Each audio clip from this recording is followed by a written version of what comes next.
In each one of our feet, there is 26 bones, 33 joints. Yes, a singular foot has 33 joints, and there are roughly 29 muscles associated with the foot and ankle. On top of this, the foot has a ton of mechanoreceptors.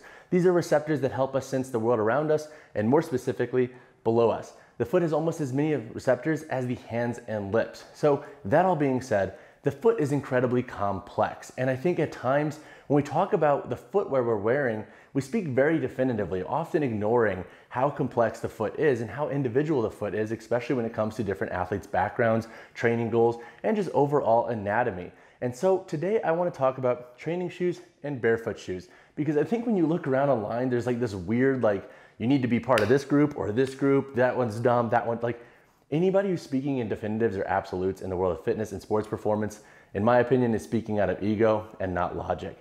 So today we're going to talk about the differences between training shoes and barefoot shoes, and why I think most folks could actually benefit with wearing both interchangeably based on the context of their goals and needs. So before we dive into our footwear comparison, I want to chat a little bit on the context as to why I think it's beneficial to experiment with both styles of footwear. So when we talk about lifting and sports performance and the environment we are in both of those, I think at times we focus so much on like the last part of the outcome or of our performance that we forget that nearly every movement starts with the feet. And if the foot is not able to do its job and function to its highest degree, then we could lose out on some of our performance potential. So when we talk about the foot specifically and just how complex it is, we have to remember that there are three major arches in the foot: the transverse arch, the lateral longitudinal arch, and the medial longitudinal arch. All of these arches come together to give our foot its like springy, more supported structure. So they help really give the foot its tenacity when supporting different loads and displacing force into the ground.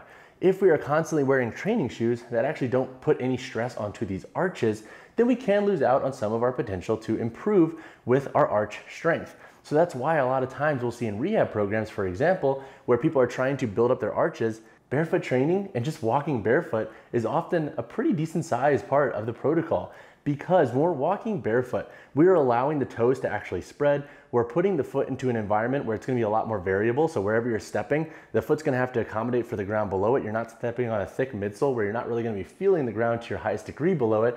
And the foot's going to have to accommodate for this variable environment. This is going to train the foot in different degrees of movement and muscles of the foot that may not be getting exposed to some of these stressors that help build the foot as a whole. So this is building more dynamic feet across the board and not just training some of the foot muscles that you may be hitting in your training shoes. You're putting your foot into an environment where it's going to be exposed to a lot of different stressors. So when we're talking about wearing both, I think from a sports performance output standpoint, we can be very much more cognizant of how we are giving our foot direct love to create higher outcomes in our normal training. If our foot can splay, if our foot has greater arch support, we're going to be able to be, one, way more powerful in any form of plyos, and two, just way more grounded when it comes to even static strength movements and gripping the floor below us. If we have a stronger support down here, everything up the chain is going to benefit. So three major differences between training shoes and barefoot shoes include, number one, training shoes are going to have a higher stack height. So basically the amount of material that separates the foot from the ground at the base of the heel and forefoot is going to be higher in a training shoe. This means that the midsole, insole, and outsole are a little bit thicker generally compared to barefoot shoes, which have a much more minimalist amount of material. There's not a lot of material that separates the foot from the ground in barefoot shoes, and they usually don't have midsoles. They will have somewhat thinner insoles at times. However, even in these zero shoes, you can take out this insole and you'll be even closer to the ground. The second major difference is the toe box room. So barefoot shoes are going to have a much wider toe box, and that's because they are designed to allow those toes to move freely and fully splay, versus training shoes, generally that toe box is going to be a little bit more narrow. Now do note, some training shoes do have wider toe boxes, so not every single training shoe like suffocates your toes, but compared to barefoot shoes, generally you're going to notice a pretty big difference. The last difference is the outsole flexibility. So in pretty much every barefoot shoe, you're gonna have outsoles that are much more thin and flexible compared to training shoes. This is because these shoes are designed to give us more of a barefoot feel while also protecting the foot from the ground below us and allow us to really feel the ground below us and allow the foot to move in all of its different planes. So again, circling back to that more variable environment of putting our foot into with barefoot style training shoes and just barefoot training, that's what this outsole is designed to do. With training shoes, outsoles are generally going to be a little bit more thick and stable. They're not going to allow the foot to maneuver just as freely as barefoot shoes outsoles. But overall, those are three major differences that you can expect with pretty much every barefoot shoe and training shoe. All right, so before we wrap this video up, I want to share a couple of tips about integrating both of these into your training.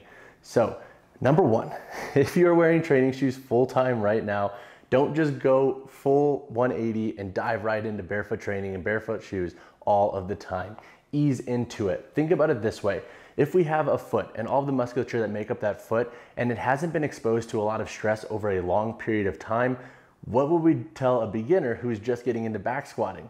We wouldn't say, hey, go do Russian volume training right away. We'd say, hey, ease into it, acclimate to the movement, acclimate to the stressors that movement is going to put on your body, and then go from there. So similar to that logic, with barefoot shoes and barefoot training, ease into the process. Give your foot time to acclimate and use your overall fatigue, soreness, and performance as an indicator as to, hey, my foot's really fatigued, my foot's really sore, I should probably scale back the volume a little bit and ease into it from there. Number two, if you are used to having a slightly thicker midsole or even elevated heel in a lifting setting, don't change the script there, especially if those aspects help support your performance. So what I like to say here is that I like to squat with an elevated heel. I like to do plyos with a training shoe because it's much more responsive. However, for more static leg days where, let's say I'm doing a lot of leg presses, let's say I'm doing some split squats and lunges where I do need that foot to be a little bit more maneuverable, I'll rock barefoot shoes. And that's because they do allow you to slightly bias where you're putting emphasis into the foot and the ground. So if I'm trying to, let's say, focus on biasing the glute a little bit more in like a hip dominant split squat, I can actually focus a little bit better on where I'm displacing force into the ground in this style of footwear. Now, take note, if I'm trying to promote more knee tracking and really hit the quads with any of those movements, then I would wear a training shoe or an elevated heel that would put me into the environment that I need for my sports performance outcomes. Tip number three is to remember that you're individual and how you want to integrate these into your daily lifestyle and training is up to you. There is no perfect one size fits all, and there is no absolute as to when you need to wear each for your sports performance. If one style of footwear helps you perform better, wear that, and then think about contextually, okay, where could I wear the other to assist my performance? So for example, if you love to lift with a training shoe and a weightlifting shoe, don't stop doing that. Simply integrate a barefoot shoe, maybe in when you run errands, maybe when you're just walking about your day-to-day. Expose your foot to a different environment, allow it to strengthen across the board. And generally speaking, if you're never exposing your foot to that type of stress or stimulus, you're likely going to get a lot of benefit out of that regardless. You don't necessarily need to be in like a lifting or sports performance setting to get benefits from barefoot style shoes, especially if you're not used to barefoot walking or just barefoot style shoes in general. So that all being said, guys, those are three tips that I would recommend keeping in mind when integrating both. I think as a lifter or as an athlete, you can get a lot of benefit with performing in both because we don't give the foot a lot of direct love. And if we continue to stick it into training shoes where we limit how it's moving and how it's actually being exposed to different stressors, especially with a complex mesh of muscles that make up the foot, then we can lose out on some of our foot's potential to support our performance. So that being said, I think it is very important to blend both and not necessarily just pigeonhole yourself into one style of footwear. But guys, as always, if you have any questions on this video, hit me in the comments below. And as always, drop a like on the video, subscribe to the channel. I'll see you guys in the next one.